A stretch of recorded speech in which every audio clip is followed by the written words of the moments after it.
4 bodies, no witnesses, and no clear motive. December 6, 1991 was a quiet night in Austin, Texas, when a fire broke out in an I can't believe it's yogurt shop. Little did Austin know that this night was going to be full of so many questions, sadness, and terror for many years to come. Welcome to Crime Thread, where every case has a thread worth following.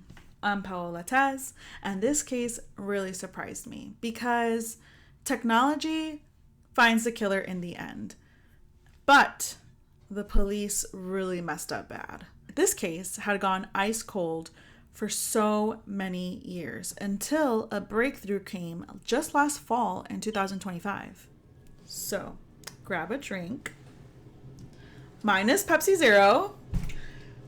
No ads, no nothing like that. But for me, that's my drink of choice. And I know, we're all gonna die from something. So, let me be. So let's get a drink.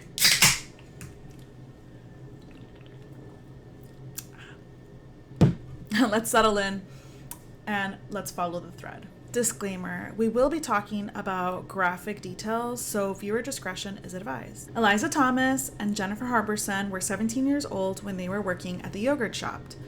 They were doing the closing shift when 13-year-old Amy Ayers and her sister Sarah were at the mall. They were meeting up with Eliza and Jennifer at the yogurt shop to get a ride home.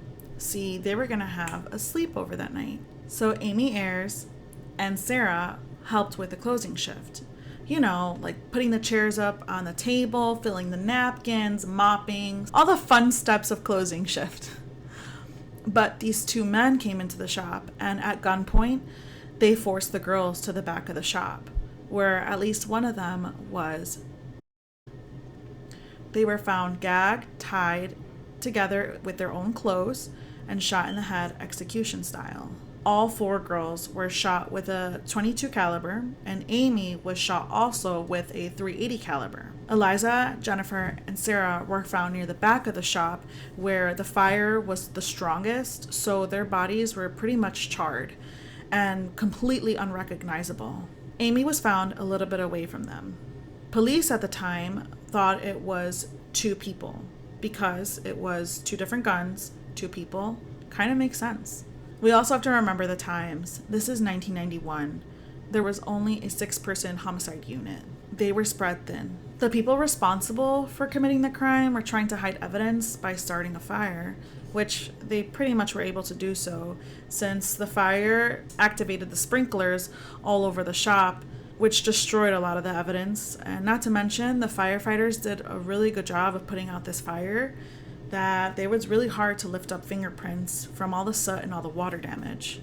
But they were able to get DNA from Amy Ayers' nail clippings. And they found a shell casing that made its way in the floor drain. Austin Police Department requested help from the FBI, and together they got to work looking for the murderer. The whole town was putting up flyers, and a reward was out for $100,000 that offered any information in regards to the killers. There was this big billboard saying who killed these girls everywhere around town. This was a small town where everyone knew everyone, and they wanted to catch this killer as soon as possible.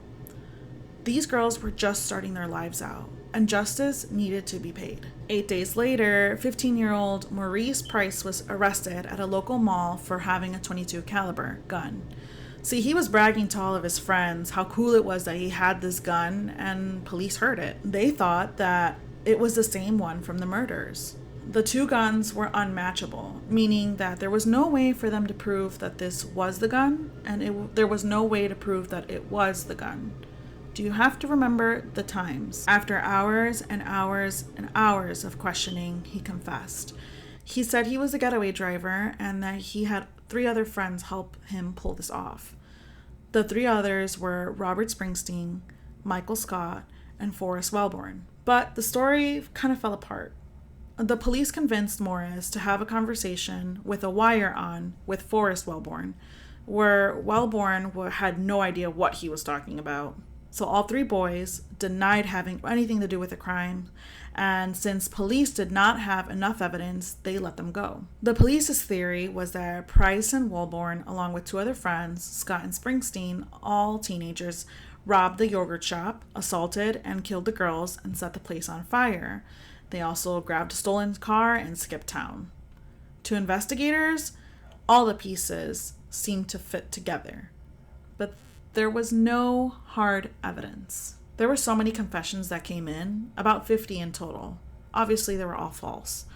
Police obtained a written confession from a man named Alex Bryans? I'm going to put the name at the bottom. In March of 1992, but the confession was thrown out once a polygraph was done, and there was no hard evidence to link him to the murder. There was these two Mexican men that were wanted for an unrelated kidnapping and assault in the Austin area. They were arrested in Mexico. One of the men looked like the guy that was sitting outside of the yogurt shop the night of the murders, according to a witness. When questioned by Austin investigators, the men first denied any involvement in the yogurt shop murders, but then they got interrogated by the Mexican authorities and they confessed. However, the details they gave just didn't line up to the evidence found at the crime scene. And when Austin detectives re-questioned the guys, they just took their statement back. Another notable false confession, was serial killer Kenneth McDuff. He also confessed to the murders, but he was already on death row for 3 other murders in 1966. He was awaiting execution. But his timeline was quickly disproven since he couldn't have been in Austin that night. He probably false confessed for strategic value, like adding more time between his execution and the date that he's on waiting, or for fame. Many more confessions came into the Austin Police Department, but none were really viable and just wasted the police's time. Years passed, and this case became very cold. Austin Police Department assigned a new investigator in 1999. See, this task force was convinced that the original 4 boys were the killers. Well, by this time, they were men, so they were probably in their mid-20s. I feel they had nothing else to go off of, and people were just really wanting answers. So they arrested them even though there was no hard evidence. This time around, they were able to obtain 2 confessions, one from Michael Scott and another from Robert Springsteen.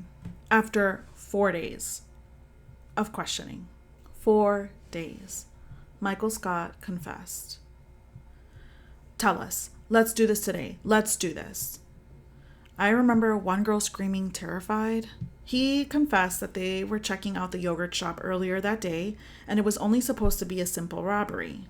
So they came back after dark, armed with 2 guns. Springsteen agreed to this version of the story, but detectives were able to get him to confess further. "You know if you raped her. Just say it." He confesses right after this to sexually assaulting one of the girls.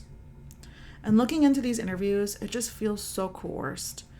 In Michael's interview, you can see the detective ask, "Is this the gun you walked up behind somebody with and shot in the head?" Michael is sitting and the detective walks around him holding the gun to his head, execution style, while he's asking the question. This is so wrong on so many levels. They truly terrorized these guys, and he was so afraid to say no. In 2009, Springsteen went on 48 Hours where he was asked why he confessed if he didn't do it. He said they were interrogating him for hours and hours and hours and hours, and they just broke him down. He just wanted to say whatever just to get it over with. Wellborn stood 10 toes in that he had nothing to do with it. And the only reason he was pulled into questioning was because Maurice said in his statement back in 1991 that he gave the gun to Wellborn, which placed Wellborn at the scene of the crime. Honestly, that's some crappy friend. I'm not gonna lie. I'm gonna put my 2 cents in there. Like, thanks for putting me in some place that I really wasn't. The case seemed like it was crumbling. Forrest Wellborn's case got dismissed after 2 grand juries failed to indict him, and charges were also dropped for Maurice Pierce for lack of evidence. The only reason Springsteen and Scott's case held was because they gave a confession, so they faced the death penalty. They were tried separately, but did not testify against each other. So instead, prosecutors used their confessions against each other. They read certain parts of the confession to the grand jury. And in 2002, the jury found Springsteen guilty after 13 hours of deliberation, and he was condemned to death. In 2003, Michael also was found guilty, but got life in prison. And case closed, right? Wrong. Because 15 years later, both Michael Scott and Robert Springsteen cases got overturned due to a violation of their constitutional rights during the trial. The Sixth Amendment gives the defendant the right to confront accusers. See, they were not allowed to question each other, but their confessions were used against them, which is a big no-no. Even though their convictions were overturned, they were not released. The new district attorney, Rosemary Lamberg, wanted to retry them, but they needed more evidence to support their case. So, her office had ordered DNA testing on vaginal swabs taken from the victims at the time of the crime. They used a thing called YSTR testing. It was a way of searching for and extracting male DNA only. As a result of the YSTR testing, a partial male DNA profile was obtained from one of the girls, to the surprise of the district attorney and to everyone invested in this case. The DNA sample did not match any of the 4 men who were arrested. Now, DNA experts explain that YSTR testing pretty much eliminates all the males that were not the suspect. So, if the YSTR does not match, they are not the killer. Finally, Springsteen and Scott were released but not exonerated, leaving open the possibility for trial at a later time. The district attorney really thought it was them, or at the very least, it was someone they knew. But everything is pointing that it's not them. So I don't know why this district attorney was really adamant on having them tried. But whose DNA was it? In 2017, an Austin police investigator searched an online database to see if he could find a match. And he did. But the sample from the crime scene was not a complete DNA profile. It was just YSTR. And it was not a very detailed sample either. It only had 16 markers. They usually use 67 or 111 markers. Now, I don't know why 67 or 111, which is a very specific number if you ask me, but I'm not the expert. If you know, please let me know in the comment section below because I really would like to know. Anyways, there was a small problem. The match on the database came from the FBI, which was entered in anonymously. This meant that the person was a federally convicted offender.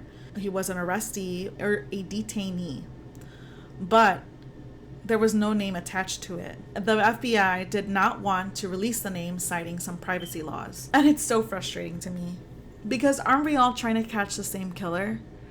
Let's accomplish the same goal. Anyways, in 2020, the FBI agreed to help the Austin Police Department by seeing if the YSTR they had matched the one that they had in their database. But like much of this case, it did not match. It was just another disappointing dead end. There was this new detective to take on the case in 2022. His name was Dan Jackson. He did not give up. He used the only physical evidence he had, which was a .380 caliber shell casing that was found in the floor drain. Detective Jackson resubmitted the casing to the National Ballistics Database. It was a database created to link firearms to crime scenes. This matched the alleged weapon used in the yogurt shop murders to another unsolved case in Kentucky. So they didn't know who it was, but they knew that it was the same weapon used. And this is what happened. There was a woman by the name of Linda Rutledge who was shot in the head multiple times by a .380 caliber. She was found murdered in the Nixon Hearing Aid Center, surrounded by fire. Literally, it's the same MO. Dan Jackson sent out the YSTR DNA to all the states and asked them to manually check if this was a match in their database. In August of 2025, the South Carolina State Lab reported a complete YSR match to a profile in their database. The results were reviewed for accuracy and shared with the Austin Police Department. It was a man by the name of Robert Eugene Brashers. Now, Brashers was a construction worker who lived in Missouri, but traveled a lot for work. He was a serial killer whose confirmed crimes spanned multiple states. There was one in 1990, he raped and murdered Genevieve Zutricki, who was 28 years old in Greenville, South Carolina. She was found strangled with her own pantyhose in her house. It was a cold case for many years, but eventually it was solved. In March of 1997, there was a rape of a 14-year-old girl in Memphis, Tennessee. There was a murder in March of 1998, 2 murders, of Sherry Scherer. I'm going to put the name down below. I'm sorry, I butcher names. But she was 38, and her 12-year-old daughter, Megan, who lived in Missouri. They were sexually assaulted and shot in their home. Unfortunately, he could not be tried for the yogurt shop murders, as he took his own life in January 19, 1999. Police were investigating him for a stolen car, which was found outside of his motel room. He proceeded to barricade himself inside his motel room with his wife and his 2 daughters. And then he took his own life. Like, what a coward. Police thought this was an extreme reaction to him just stealing a car, but it turns out he had committed many crimes and murdered so many people across state lines. He probably thought that that's what they were there for. The gun he used was the same gun as the yogurt shop murders and the same one as the Kentucky murder. Detective Dan Jackson wanted to be like 1,000% sure that this was the guy, so he decided to use the last piece of evidence that he had. It was the fingernail clippings from Amy Ayers. On September 15, 2025, he sent out the fingernail clippings to see if Robert's DNA matched, and it did. It produced a 2.5 million to 1 likelihood the genetic material belonged to Brasher's. Dan Jackson contacted John Jones, who was the original detective on the case back in 1991, and told him that they found the killer. John Jones could not wait another day when he went to Amy Ayers' family to tell them the news. They were at a horse show in riding clothes, which they took as a sign from Amy that everything was going to be okay. Amy solved the case. It was her fingernails that scratched Brasher badly enough to have DNA survive the fire and the water damage. John Jones vowed he would wear this green striped shirt once the killer was caught, and he was able to keep this promise at the press conference that the Austin Police Department held to notify the public on September 25th, 2025. He said the shirt still fit, although it was a little tight, but it fit. And that is the story of the yogurt shop murders. Comment, like, and subscribe to stay up to date on the latest episode. In the meantime, stay safe, and I'll see you on the next one.